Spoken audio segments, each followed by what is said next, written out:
Well, as Warren was explaining, we were both at the Fred Forward conference a few weeks ago, so I guess here we're in the Fred Far Forward room. The conference was a mix of producers, researchers, scholars, child development experts, practitioners, just a wonderful mix.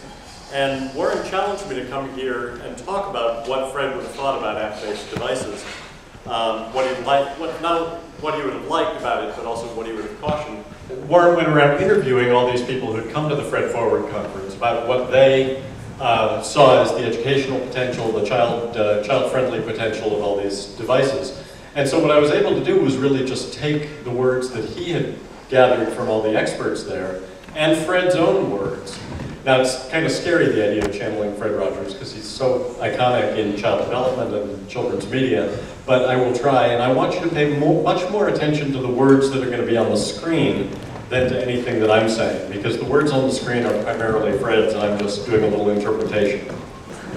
All right, so we start with the question, what would Fred do? And Fred would have said that there is indeed a mobile way to say I love you. Classic Fred line, it's you I like. Fred Rogers hated television when he first saw it, but what he hated was not the device itself. What he hated was what he was seeing on it, what was being done with it in the early days of television. And so he saw the potential in the device, and he made it quite literally his ministry. Fred was an ordained Presbyterian minister and requested that his ministry be through television. So Fred would not have cared about the device itself. He wouldn't have cared about the platform, the whiz-bang. As he says here, it's not your toys, they're just beside you. But he would have cared about what he perceived as about what it could do for kids and families. There's a classic story about Fred that something happened that went wrong in the studio that no one would have noticed on television, but he asked to shoot it over again. And somebody in the studio, one of the technicians, said, well, it's just a kid's show. And he stopped right there and said, that's exactly why we have to do it again, because it's for children. He would have demanded the highest level of quality. So let me follow with some things that I think that he would have liked, and then some things that I'm not sure he would like. It's all of children's television family. You know, for a while the excitement was all around the Wii as the platform that was going to bring the family back together in front of the screen, that people could do at the same time. And I think now a lot of that excitement is moving to these platforms like the iPhone and the iPad. Fred wouldn't exactly, a lot of people use the term pass back. Fred wouldn't have been so interested in pass back. He would have advocated for pass back and forth. I think he would have envisioned families taking turns playing, taking turns choosing stories from the storytelling apps, finding things that they could create together, sharing an art pad that they might each make a picture, playing turn-taking games, maybe even using some of the new augmented reality programs that or apps that people are creating, where the parents and the kids could put themselves into the stories and document their own experiences as they traveled around. By the way, David, that'd be a really great tweet, that little quote, that pass back and forth. That'd be a good tweet, wouldn't it? I'll go as soon as I'm Well, this guy's a tweetaholic. Fred, he is. Fred, do you think Fred would have tweeted? Anyway, that's another one. But if you guys want to tweet, it's the hashtag Dust or Magic. Dust or Magic hashtag. Yeah, so tweet away, man. And that's your homework now, is to figure out would Fred have tweeted. Yeah. Very closely related to family is Connect. And I'm fascinated, to tie it to family, I'm fascinated by the level of attention that the iPad in particular is getting as a platform for senior citizens, and how many people I've heard already say, I'm giving it to my parents, or my kids' grandparents, because I think it's the perfect platform for them. And I think what you'll see is it'll be the kids who will teach the grandparents how to use it. So it's a way, and I think overall that's what I find important about it. I think Fred would have been very positive about young people's ability to use these platforms for connecting, for sharing content with each other, and then for older kids, for finding communities that they could belong to, and using the app-based devices to connect with other people who shared interests with them. He would have absolutely anticipated the kind of collaborative school use that I think we're going to see, and so maybe we can add to pass back and forth, pass around. Fred was probably the greatest advocate of play among kids. He would have loved apps that encouraged play, that let kids imagine. He would have liked things that were open-ended, that were non-directive, that were silly. He would have loved silly. Where the app, but overall, I think you can characterize it as where the app was the start of the process and not the process in its entirety, where it sparked the child to go off and do something else, create something more beyond. I think one thing he would have loved is that the App Store, unlike sort of physical stores, shelf space is virtually unlimited, even though, sure, certain things show up more readily than others, but he would have loved that you don't have to be a branded product. You don't have to have somebody else's brand, a movie, a television program, a Disney attached to it necessarily to get attention. This one seems like the obvious one for what he would have loved, I think. There's such great creative power in things like the bottomless box of crayons, the one where the burnt umber is not missing or broken. He would have loved the go-anywhere nature of musical instruments that you can create using iPhone and iPad. He would have loved the camera and the photo editing and the way that kids could document their own lives and share it with others, whether it's parents, friends. Lovely quote at the bottom left there about the space between the television and the person that's watching is holy ground.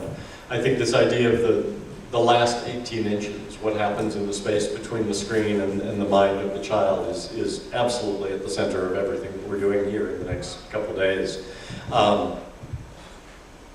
I think this is probably the biggest benefit of the devices that we're talking about, the way that they have the potential to track, to level, to adapt, to remember where kids have been and what they're able to do, to report, help parents figure out what their children are doing, and the fact that it's non-judgmental, that a kid can do something over and over until they feel they've mastered it without anyone feeling like, well, you've done that already. So I think he would have loved the personalization aspect. And then this one, this was one where I mostly came across the picture first and then the quote later. And this quote was, you may have seen the video online of the 2.5-year-old using the iPad for the first time.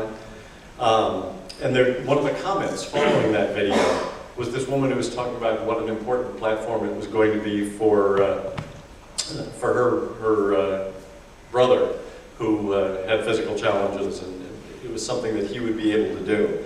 I think that the more we can think about multiple ways that people with different abilities are going to be able to connect with these devices, the better off we are. So those are, I think, some of the things, I'm really racing through this, but those are some of the things that I think Fred absolutely would have loved about these platforms. He absolutely would have been cautious about it too. I don't know if you can see the picture well enough, but I think speaks to the limits of technology. This is in the Pittsburgh airport. They have a big Fred Rogers exhibit, and when I went by, you had a fatal error on the screen. So, and here are the things that I think would have concerned him. One is that kids need to imagine. He would have hated apps where the technology is the end and not the means. Anything where kids' decisions don't have real meaning or real consequence. Anything that makes kids a spectator rather than a participant. Anything that dictates the boundaries of their creativity instead of expanding those boundaries. And anything that replicates what's better done in the real world. The quote on the right there about the hoop, the difference between contemporary technology and the hoop and the stick is the risk that we undermine kids' imaginations. We were having a conversation before we got started this evening about the idea of a virtual sandbox and where kids could manipulate it. And the question is, you can see times when that would be a great thing to have. Mass, you can have a sandbox in the back of the car, but you don't want to discourage kids from going out and playing in the sand. Hurry is such a big question for all kids nowadays. And I put two interpretations on hurry. One of them is that we need to preserve childhood. We need to design carefully, market carefully, choose carefully, that you can't force a child to do something that they're cognitively not ready for. You don't want to encourage parents to do that thing where they're this is going to make my kid smart. This is going to be the ticket for my kid if I only get this device or this program right now. And then the other side of hurry is that you want kids to engage deeply with the apps. You don't want things that just encourage poking and shaking and without a strategy, a pattern, a purpose to it. You know, we've all seen the example of I do this myself actually, going to a museum and you sort of run from piece to piece and look at it and nothing really soaks in. Anything we can do to encourage kids to slow down and take their time, I think is a good thing for kids.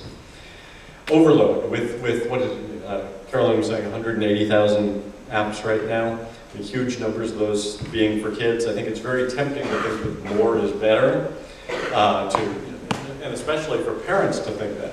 I'll get more and more apps on my device, and you know, I'll always have plenty of things there. But I think we're actually much better off with a few carefully chosen apps that really reflect a child's needs, their abilities, their age, their interests, and almost like the way when you're on a long car trip, sometimes you buy a few presents for kids and you dole them out slowly every couple 100 miles. Because if you give them to them all at once, they play with them briefly, they're bored.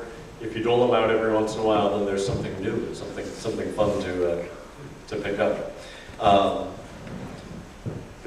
Another overload. I heard a great interview on NPR the other day with Jack White of the White Stripes, who started a record company, I believe down in New Orleans, where almost all of their stuff is put on vinyl. Every once in a while they'll release something digitally, but what he said was, I will go digital when it's necessary, but I want it physical wherever possible. And I think that's absolutely true with kids as well. There are things that digital technology does wonderfully for them, and there are things where the analog, or the physical version is really much better for them to engage with, much more satisfying. And then finally, I wanted to close with, this is David Newell. David was was Mr. McFeely on Mr. Rogers' Neighborhood, Speedy Delivery. And Warren did a video interview with him that is available online, yes, the whole interview? Yeah. Where he handed him the iPhone and said, talk about what Fred would have thought about this, talk about how you see this. And David knew Fred better than anyone probably, because the two of them traveled together. David was the PR director as well as being Mr. McFeely, and he was the one who had convinced Fred to go and accept awards, like the Television Academy Lifetime Achievement Award. Fred hated that kind of public thing, but David would say, you really ought to do it, let them honor you, accept it. So he really knew what drove him. And obviously 5 years from now, Silomar is going to be here. We hope the ocean that's outside will still be here. We're getting a little shaky with that, I'm afraid. Kids are going to be here. Content is going to be here. But what are they going to be playing it on? So the idea is always keep the kids at the front and worry about the devices later. Thanks. Thank you.